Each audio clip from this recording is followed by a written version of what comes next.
In the first episode, you get introduced to Alfred Pennyworth. Seems to be about the late 1950s or 60s, and Pennyworth is a war vet. He's not just any war vet, though. He was in the SOS. And it seems like all of the guys that he served with are slowly, one by one, dying off. But it's because of suicide. You figure most of them have PTSD because Pennyworth has PTSD. After going to a funeral for the latest guy that he served with who killed himself, he heads off to work where he works as a doorman in a nightclub. But he's also there as the security, and his boss comes to grab him because they have an issue. There's a guy trying to get his sister out of the nightclub, and she's drunk, as two guys who are hitting on her don't want her to leave. Pennyworth tries his best to defuse the situation, but eventually he has to just knock the guys out. As he's escorting the guy and his sister out of the nightclub, the sister, whose name is Patricia, goes to swing at her brother, but misses and ends up hitting Pennyworth in the face. It seems like the brother and sister don't even pay attention to the fact that Pennyworth was just hit, because his brother just shuffles Patricia into the taxi that's waiting for them and sends it off. But he did see what happens, and he turns back around to find Alfred. He introduced himself as Thomas Wayne. He gives Pennyworth his card and says, if you ever need anything, just dial this phone number. If you have any medical issues, call me before you call the lawyers. And in turn, Pennyworth gives Thomas Wayne his card, which says Pennyworth Security.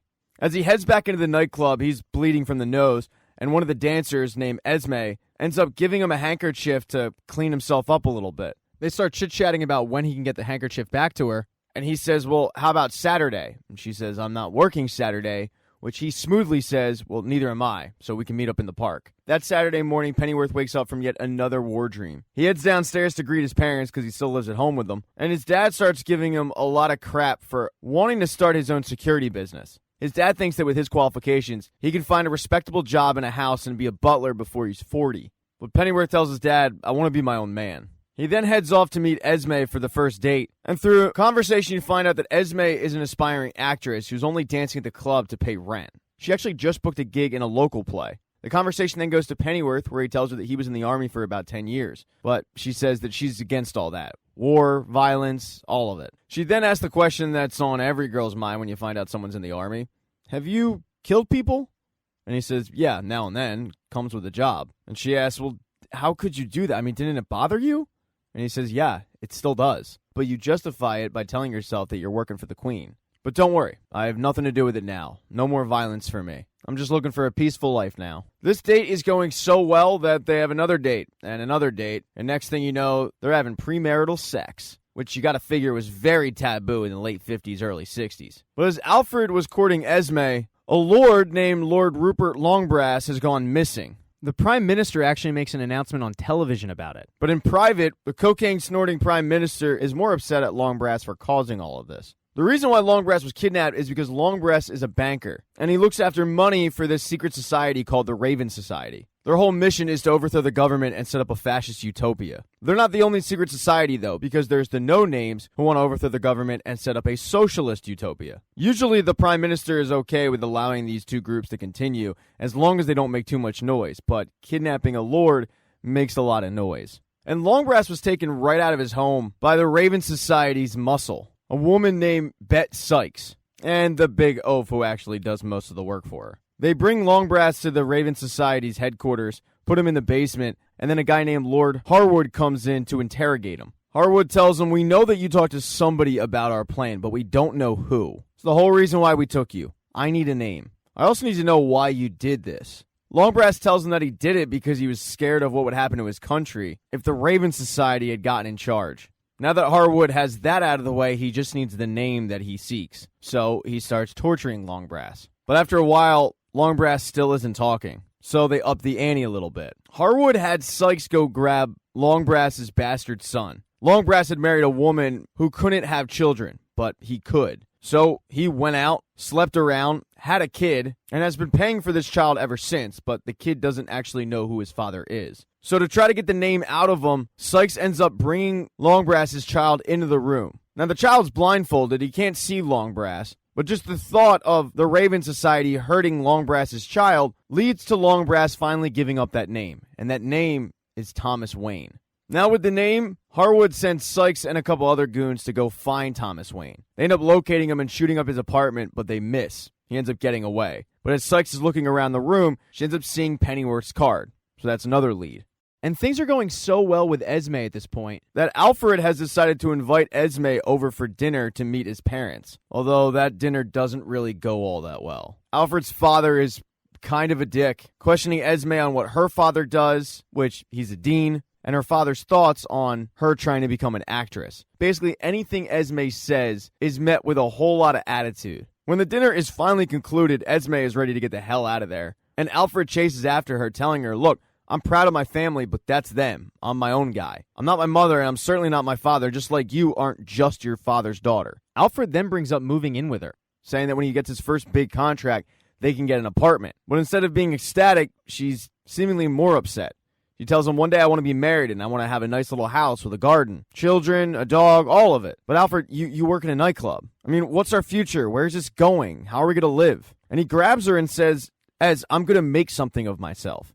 I have plans. You know that. She looks at him and says, I know you are. At least I hope you are. But I just think that we come from two different worlds, and I think it's too difficult. This, ladies and gentlemen, is called a breakup, and it's super awkward. As Esme starts walking down the street and Pennyworth starts walking back to his place, a car rolls up and kidnaps Esme. And as Esme is screaming for Alfred to come help, he sees it and starts chasing after the car, but he can't catch up to it. And Esme was kidnapped by Sykes, who throws a piece of paper out of the window and says, call us when you have Thomas Wayne.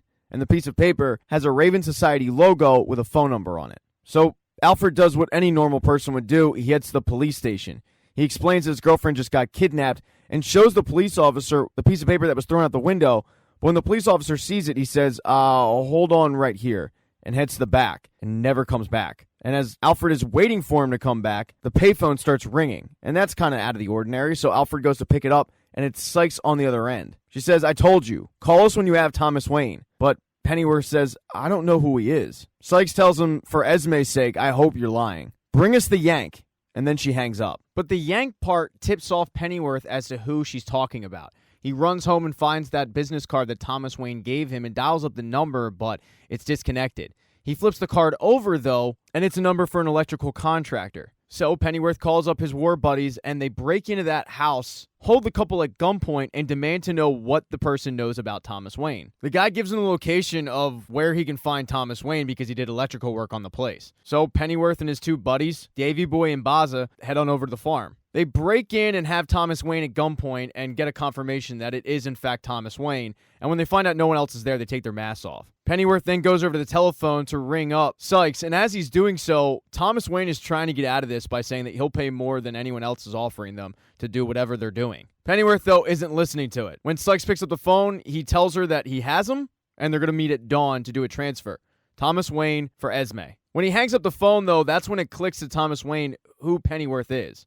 He recognizes him. When he asks Pennyworth to once again remind him what his name is, Alfred says, don't worry about that. Tell me who these people are that are after you. And Wayne tells the group that he's a financial forensics analyst. Recently, he discovered a banking fraud, a giant illicit transfer of money evidently connected to some far-reaching criminal conspiracy. He's not quite sure who the conspirators are, but they've obviously tried to kill him already. And he tells them, because they've already tried to kill me, they're going to have to try to kill you too. These people can't afford to have loose ends. So the group needs to come up with a plan. And that plan is to head to the drop and have Baza and Davy Boy hiding out in the distance. As soon as these people show up, Davy Boy and Baza will pull a surprise attack and they'll hopefully grab Esme. As Alfred and Thomas are sitting in the car waiting for these people to arrive, Thomas asks Alfred about his relationship with Esme, and Pennyworth tells him ironically she actually dumped me before she got kidnapped. Pennyworth then asks Thomas, are you married? And Thomas says, no, I'm not. Pennyworth then tells Thomas that he'll do his best to keep him alive, and he appreciates the fact that he's been cool about all of this. He then shakes his hand and does a formal introduction. But shortly after shaking hands, that's when the members of the Raven Society show up. They show up and demand that Alfred get out of the car, but he says, no, let me see Esme.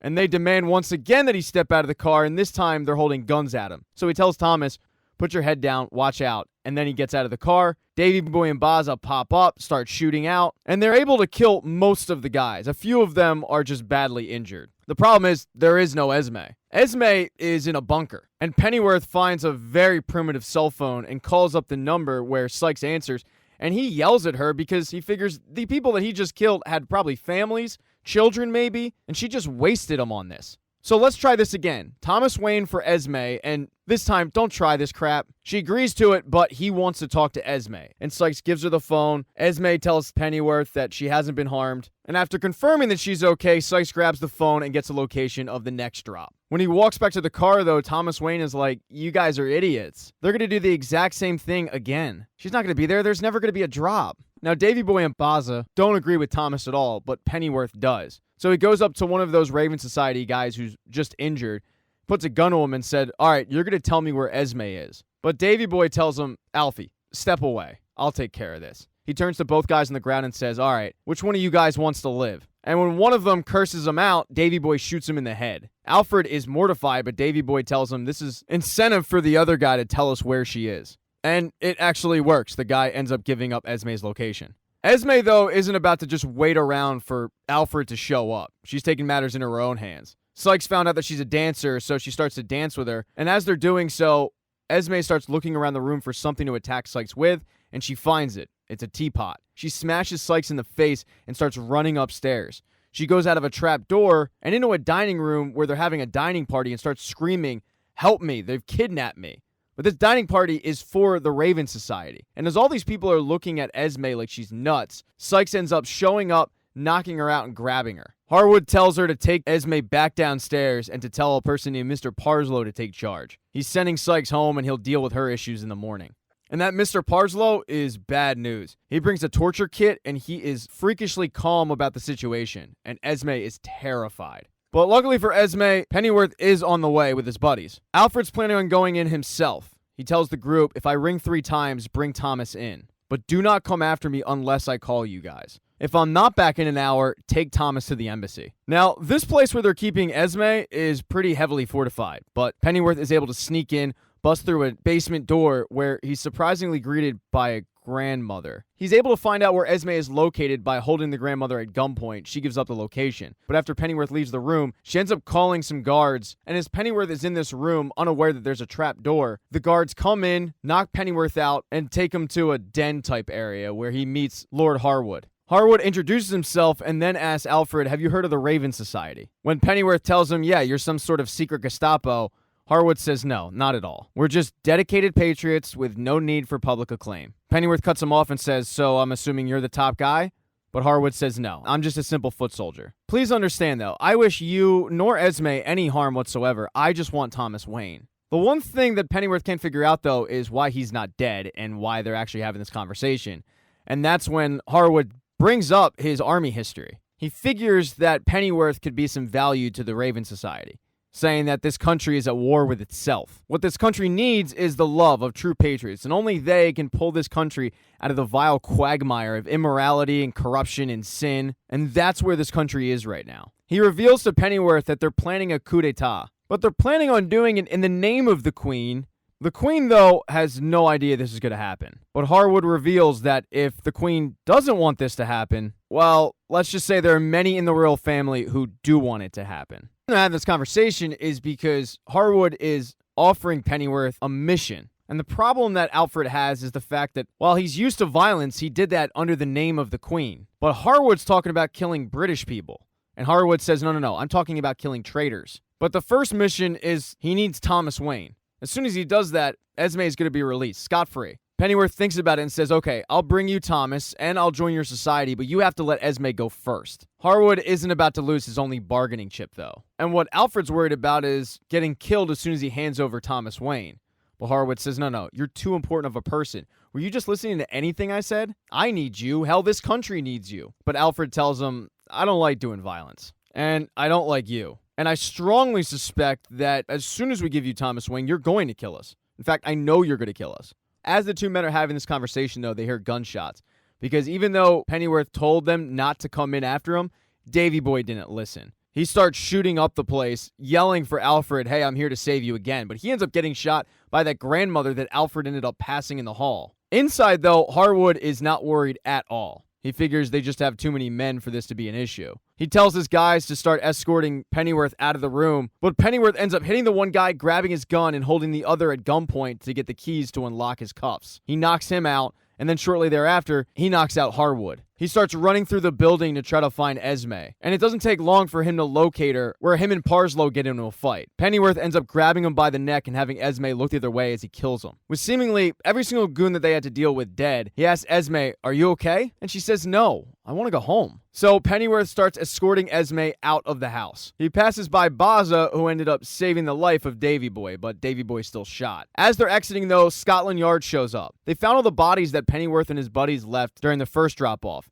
and they noticed all of the Raven pins. They then got a call about the shootout that happened, so they show up and start asking Pennyworth some questions, and he tells them what happened. Unearthing a secret society is a pretty big deal, and Pennyworth is going to be honored by the Queen. But as he finally arrives home, he's surprised to find Sykes and that big oaf who have his parents at gunpoint. Shortly after that, there's a knock at the door, and when Sykes hears that it's Esme, she grabs her and brings her inside. She starts yelling at Esme for attacking her, saying, "I was nice to you." But after she slaps Esme once, Esme tells her, "Don't do that again." And when Sykes does it for a second time, Esme punches her in the face. Esme, Alfie, and Alfie's parents are able to beat up Sykes and her goon pretty good. Later that day, they're visited by Thomas Wayne, who actually wants to hire Pennyworth. He tells him he's been promoted to a permanent posting, and he figures that if he has security needs, he can have Alfred on retainer. This is kind of surprising to Alfie, who thought he'd resent him for having abducted him, but Wayne says, "No, not at all. I actually respect your work." Esme, though, points out that Thomas Wayne's business, whatever it is, almost got them killed, so they demand to know what he does. He tells them he works for the U.S. government, and Pennyworth says, "Oh, okay, so you're a foreign intelligence officer. CIA?" But Thomas laughs it off, saying, "I can assure you, I'm nothing of the sort." He then gets up to leave, saying, "Well, look, I can see your mind's made up. Although I must tell you, I'm not easily discouraged, and I will be back." But Esme figures that they're not even going to need his business after word gets out that he's getting a medal from the Queen. After all, the world's about to find out that Pennyworth is a national hero. But when he goes to meet the Queen gives him that medal and says, "Promise me one thing. You will never tell a soul about what you did for your country. If this gets out, it could shake the nation. I fear dark times lay ahead, and loyalties will be tested." She then gives a look over to the Prime Minister, and it's for good reason. Because when Harwood said that he was simply a foot soldier, he wasn't kidding. Earlier in the day, Harwood, who was beaten to a pulp, is sitting in the Prime Minister's office as the Prime Minister asks, "How are we going to keep this quiet?" He sends Harwood away, but Harwood vows that he will be back. Thank you so much for checking out this recap. Please consider subscribing to the channel. Hit thumbs up if you liked it. Smash that thumbs down button if you thought this sucked. Make sure to be nice in the comment section. If you don't see the next video up in the end screen there, I'll get it up in a few days, not to worry. And I have merchandise, so go buy a mug or something. It's never too early to think about Christmas gifts, folks. But once again, thank you for checking out this recap.